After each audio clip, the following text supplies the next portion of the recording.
আসসালামু আলাইকুম আরহামতুল্লাহি আবরাকাতুহ। আমরা আলে ইমরানের 146 নং আয়াত পর্যন্ত সহিহ শুদ্ধভাবে অঙ্ক শিখেছি। এবার আমরা 47 নং আয়াত সহিহ শুদ্ধভাবে অঙ্ক শিখব ইনশাআল্লাহ। আর আপনি আমার ভিডিওগুলো ধারাবাহিকভাবে পার্ট টু পার্ট দেখলে যে কোনো কোরআন সহিহ শুদ্ধভাবে পড়তে পারবেন ইনশাআল্লাহ। আর আপনি আমার চ্যানেল নতুন থাকলে অবশ্যই আমার চ্যানেল সাবস্ক্রাইব করে লাইক করে দেবেন। বিসমিল্লাহির রহমানির রহিম। ওয়ামা কানা জবর ওয়া মিম আলি জবর মা। দেখুন জবরের বাম পাশে খালি থাকলে সেখানে আমরা এক আলিফ টেনে পড়বো, তাহলে বলবো ওয়ামা। কাফ আলি জবর কা, এখানে আমরা এক আলিফ টেনে পড়বো, জবর বাম পাশে খালি আলিফ। ওয়ামা কা, নুন জবর না, ওয়ামা কানা। অফ যা ওয়াওকে দেবে, ওয়াইয়ের পর জজম রয়েছে, জজমওয়ালা হরফ ডান দিকে হরকতের সঙ্গে একত্রে মিলে পড়তে হয়। অফ আও জবর পাও, লাম জবর লা, পাওলা। হাজা মিমকে ধরে মিমে জসম রয়েছে, হামিম পেশ হুম, পাওলাহুম। ওয়ামা কানা পাওলাহুম, ওয়ামা কানা পাওলাহুম। হামজা যা লামকে ধরে লামে তার সাথে রয়েছে, আমরা জানি যে তার সাথে দুইবার উচ্চারণ করতে হয়। এই তিনটা চিহ্নকে বলে তাসদিদ, তার সাথে দুইবার উচ্চারণ, প্রথমবার ডান দিকে আকর্ষণ, দ্বিতীয়বার নিজ হাকতের সঙ্গে। তাহলে হামজা লামজের ইল, লাম আলিফ জবর লা, মাদ্দে মুনফাসিল 3 আলিফ টান। যদি কোনো হরফের চিকন চিহ্ন বামে যদি লম্বা হামজা থাকে তাহলে আমরা সেখানে 3 আলিফ টেনে পড়বো, তাহলে বলবো ইল্লা ইল্লা। হামজা নুন জবর আং, ইকফা। কেন ইকফা? দেখেন নুন সাকিনের পর কফ রয়েছে, কফটা হলো ইকফার হরফ। ইকফার 15টি, তা, সা, জিম, দাল, জা, সিন, শিন, সদ, দ, ত, জ, ফা, কফ, কাফ। এই 15টি হরফ হলো ইকফার হরফ। এই 15টি হরফে কোনো একটা হরফ যদি এই নুন সাকিনে পরে আসে, এই নুন সাকিনে পরে আসে, সেক্ষেত্রে আমরা নুন সাকিনটাকে অনেক সাথে গুণ করবো আং। আর আপনাকে সহজ একটা উপায় বলে দেই, যদি নুন সাকিনে পরে হামজা, হা, আইন, হা, গইন, খ, এই ছয়বার কোনো হরফ থাকে তো নুন সাকিনটাকে গুণাচার পড়তে হবে, আর না থাকলে ইকফাসেও গুণ করবো। আর কালার বড়ের জন্য যদি নুন সাকিনের যে পরের হরফটা থাকবে সেই পরের হরফে যদি উপরে নীল কালার অঙ্ক থাকে তাহলে অবশ্যই আমরা নুন সাকিনটাকে অনেক সাথে গুণ করবো, তাহলে বলবো ইল্লা আং। ওয়ামা কানা কওলাহুম ইল্লা আং। আমার সাথে বলবেন ওয়ামা কানা কওলাহুম ইল্লা আং। এরপরে কফ আলিফ জবর ক, জবরের বাম পাশে খালি আলিফ এক আলিফ টান, ক। লাম পেশ লু, পেশের বাম পাশে জসমলা ওয়াও এক আলিফ টান, লু, কলু কলু। রজা বা কে দেবে, রবাজ রব, তার সাথে দুইবার উচ্চারণ হবে, বাজর বা, রব বা। নুন যা গয়নকে দেবে, জসমলা হরফ ডান দিকে হকের সঙ্গে একত্রে একবার মিলে পড়তে হবে। নুন গয়ন জবর নাগ, ফাজা রকে দেবে, ফা রজের ফির, রব্বানা গফির, রব্বানা গফির, রব্বানা গফির। লাম জবর লা, নুন আলিফ জবর না, জবরের বাম পাশে খালি আলিফ এক আলিফ টান, লানা, রব্বানা গফির লানা। জাল পেশ জু, নুন পেশ নু, পেশের বাম পাশে জসমলা ওয়াও এক আলিফ টান, জুনু। বাজর বা, নুন আলিফ জবর না, জবরের বাম পাশে খালি আলিফ এক আলিফ টান, জুনুবানা, জুনুবানা। ক্বালু রব্বানা গফির লানা জুনুবানা। আমার সাথে বলেন ক্বালু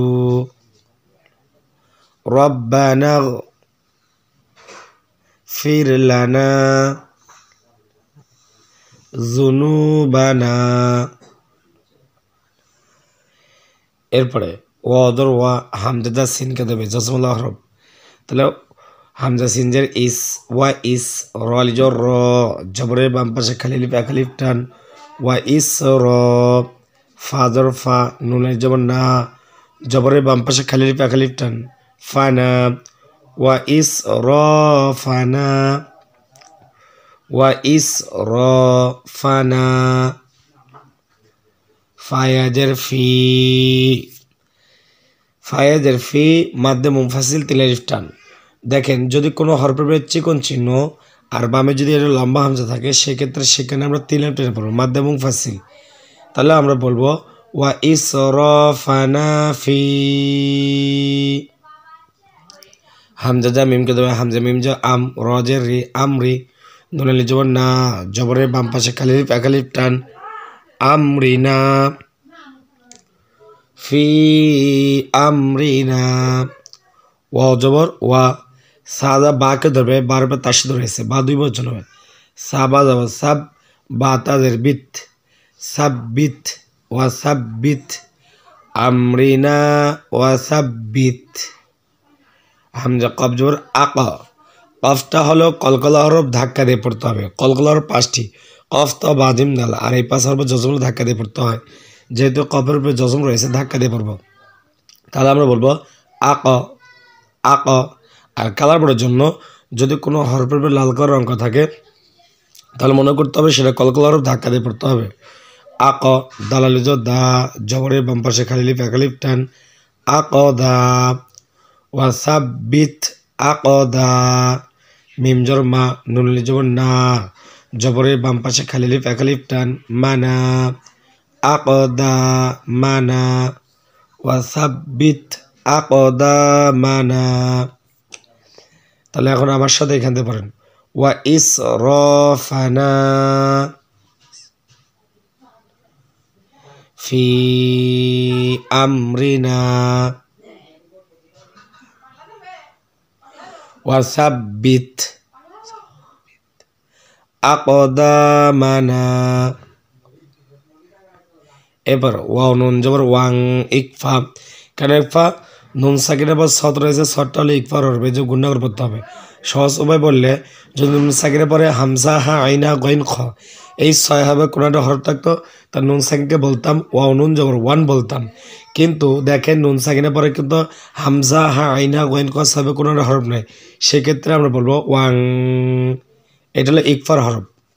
আর কালার বোর্ডের জন্য নুন সাকিনের পরে হরফের ওপর যদি নীল কালার অঙ্ক থাকে তাহলে মনে করতে হবে নুন সাকিনটাকে আমরা অনেক সাথে গুণনা করবো অর্থাৎ পরে নীল হরফটা এটা হলো ইকফার হরফ সেক্ষেত্রে আমরা নুন সাকিন গুণনা করবো বলবো ওয়াং 17 সুর ওয়াং সুর নুন আলিফ জবর না জবরের বাম পাশে খালি লিফ একালিফ টান ওয়াং সুর না ওয়াং সুর না আকদামানা ওয়াংসুরনা আইন জবর আ লাম লাম জবর লাল আলাল আলাল কফ আও জবর কও আলাল কও মিম যা আবার লামকে দেবে লামের জসম রয়েছে তাহলে মিম লাম জের মিল আলাল কও মিল আলাল কও মিল কাফ খারা জবর কা যেখানে খারা জবর সেখানে একালিফ টান তাহলে বলবো কা ফাজের ফি কাফি রয়াজের রি জেরের বাম পাশে জসমলায় একালিফ টান কাফিরি নুন জবর না কাফিরিনা কাফিরিনা। এখন যদি অক্ফ করি তাহলে নুনের সাকিন দেব নুনের সাকিন দিয়ে রিটাকে আমার তিলেটের বলবো মাদ্দা অর্সি তাহলে বলবো কাফিরিন ওয়াংসুরনা আলাল কওমিল কাফিরিন। আমার সাথে বলেন ওয়াংসুরনা আলাল